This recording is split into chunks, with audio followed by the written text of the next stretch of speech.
Bienvenue à ce rendez-vous du journal en langue française de ce mercredi 18 mai 2022. Voici les titres de cette édition. Les administratifs à la base sont dans l'obligation d'aider la population à acquérir les documents administratifs. Dans une réunion d'évaluation des projets de la commune Mukaza, l'administrateur de cette commune appelle la population à dénoncer les administratifs qui vont refuser d'accomplir ce travail.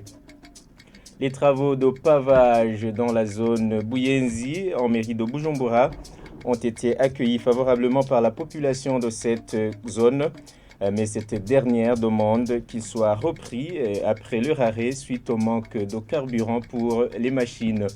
Après une courte pause, la suite.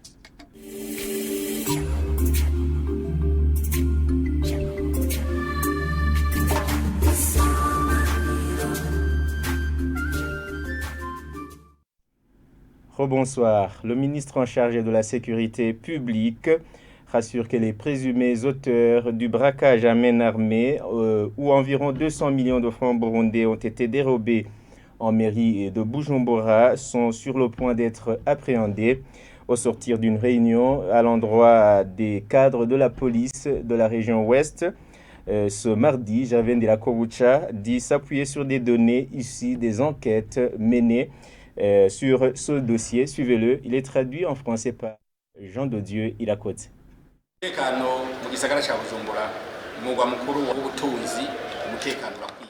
La sécurité est garantie dans la capitale économique. Jusqu'à ce jour, personne ne passe la nuit à la Belle Étoile et la police va à ses activités quotidiennes. C'est évident que les malfaiteurs ont échappé à notre vigilance et ont pu voler environ 200 millions de francs burundais. Vous avez souligné que les présumés auteurs de ce cambriolage portaient des tenues des agents de la police, ce qui ne signifie pas qu'ils étaient réellement des agents de la police, car vous savez bien que depuis longtemps, les malfaiteurs se déguisent en ces tenues pour tenir l'image du métier de ces agents. Je tiens à vous informer que ce qui me fait confiance de tranquilliser les investisseurs à venir œuvrer dans cette ville et que la paix et la sécurité règnent et les enquêtes sur ce dossier vont bien. Nous sommes optimistes que nous allons les appréhender et les traduire devant la justice compte tenu des données que nous détenons.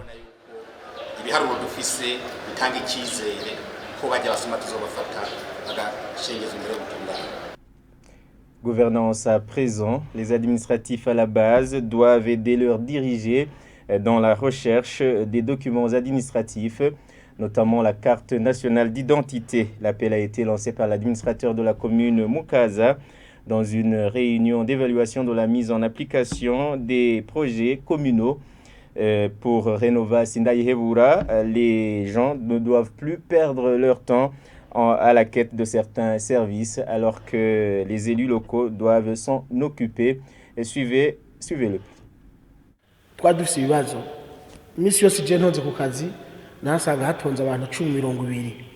Au début, il y avait des difficultés dans la gouvernance. Souvent, au bureau, je voyais au moins 10 ou 20 personnes qui attendaient des services. Et pourtant, les services dont ils avaient besoin pouvaient être accomplis par le chef de quartier ou le chef de zone. Mais l'habitude faisait qu'il se confie toujours à l'administrateur. Nous avons pris toutes les mesures allant dans le sens de leur expliquer que le premier à leur servir, c'est le responsable de 10 maisons. S'il n'est pas satisfait, c'est au chef de quartier qu'il se confie. Et au 3e degré, c'est le chef de zone. Et après, c'est à l'administrateur. Donc, personne ne saisit le maire avant de passer devant toutes ces autorités. Oui, ce système favorise le bon fonctionnement en matière de gouvernance. Nous ne voulons plus voir des gens qui attendent longuement les cartes d'identité. C'est d'abord au responsable des 10 maisons qu'il doit se confier. Il doit lui fournir des papiers nécessaires. Et à pied, c'est au chef de quartier. Puis, après la confection de la carte nationale d'identité, c'est au niveau des zones. Et après, c'est l'administrateur qui appose sa signature. Nous ne voulons plus les gens qui perdent leur temps en allant chercher le document administratif alors qu'il y a des gens qu'ils ont élus et qui doivent s'en occuper. Un chef de quartier qui ne va pas remplir ses missions se verra démis. Ils doivent savoir qu'ils sont des serviteurs des citoyens.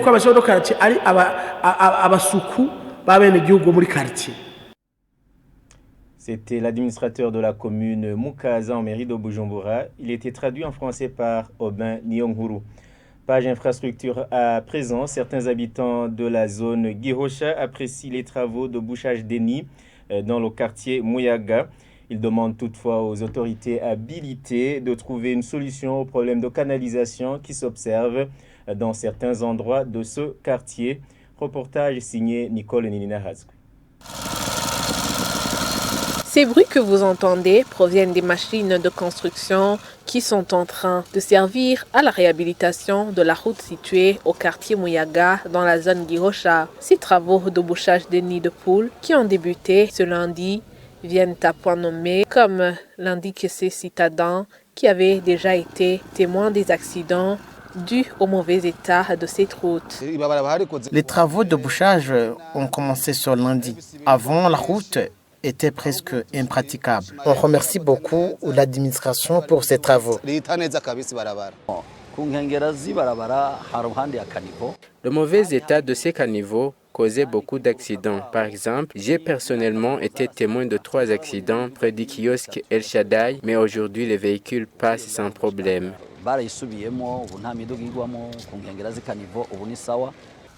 Après les bouchages de ces nids de poules, suivront ensuite les travaux de bitumage, comme l'explique Minani Issa, directeur général de la société en charge de ces travaux. Nous prévoyons la fin de ce travaux dans 2 semaines. Ce que vous voyez ici n'est que le début. Après ça, nous allons alors commencer à bitumer ces trous bouchés. Bien que les habitants de ce quartier apprécient la réhabilitation de cette route, ils appellent également les autorités compétentes à l'aménagement des canalisations dans certains endroits du quartier Muyaga.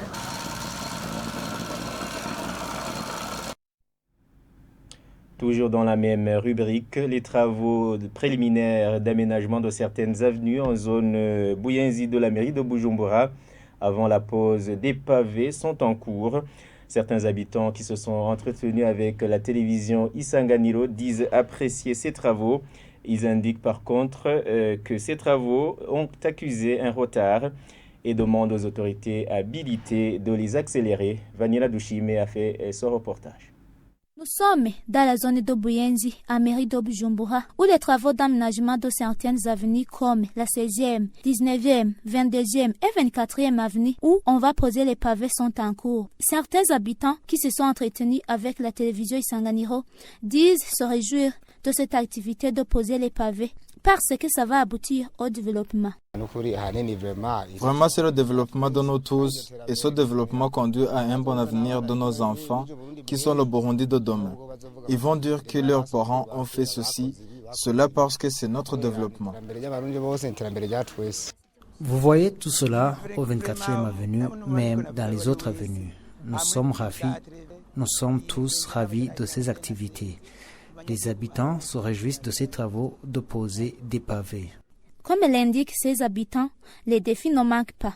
Au 24e avenue, où nous sommes passés, les machines qui aident aux travaux d'aménagement ne sont pas fonctionnelles à cause de la pénurie du carburant. Et ça freine les travaux. Ils demandent si c'est possible aux autorités de résoudre ce problème pour que les travaux reprennent normalement.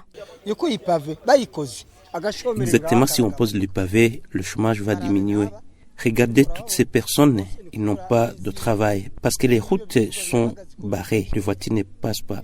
Un autre problème, ces machines ne sont pas fonctionnelles, pas de carburant. Si ces travaux se terminent vite, on gagnera quelque chose. On demande au gouvernement qu'il nous aide à résoudre ce problème pour que les travaux avancent. Les travaux ont débuté il y a 4 mois et c'était prévu que d'ici 6 mois, tout sera fini. Page divertissement pour clôturer avec ce journal. 75 films seront en compétition lors de la 13e édition du Festival international du cinéma et de l'audiovisuel du Burundi Festicab qui se déroule du 27 mai au 3 juin cette année. Bertrand Gahimbare, chef de programmation du Festicab, dit que la nouveauté cette année plutôt est que parmi ces 75 films, 4 proviennent de l'Occident. Suivez-le. Cette année, on a pu recevoir plus de 100 films qui ont postulé pour cette édition, mais on a pu retenir que 75 films répartis en 5 catégories. Ces 75 films sont dans la catégorie nationale long-métrage, catégorie nationale court-métrage, la catégorie internationale long-métrage, la catégorie internationale court-métrage et la catégorie internationale documentaire. Ces films qui sont en compétition seront projetés dans 8 centres, à savoir l'Institut français du Burundi, le centre jeune Kamenge. Dans la province d'Ogitega, c'est à l'Alliance franco-burundaise d'Ogitega, mais aussi au CLAC d'Ogishubi. Dans la province d'Obururi, c'est au CLAC de Rutovu. Dans la province de Kayanza, c'est au CLAC d'Orango. Dans la province de Chibitoke, c'est au CLAC de Mugina. Et dans la province de Bujumbura rural, c'est au CLAC d'Issale. Les films que nous avons reçus cette année nous viennent de 19 pays. Mais parmi ces 19 pays, nous avons aussi d'autres pays qui ne sont pas du continent africain, à savoir les États-Unis d'Amérique, l'Allemagne, la Belgique et la France. Mais aussi, à côté de ces projections qu'on va faire dans ces 8 centres, on va également organiser des activités périphériques.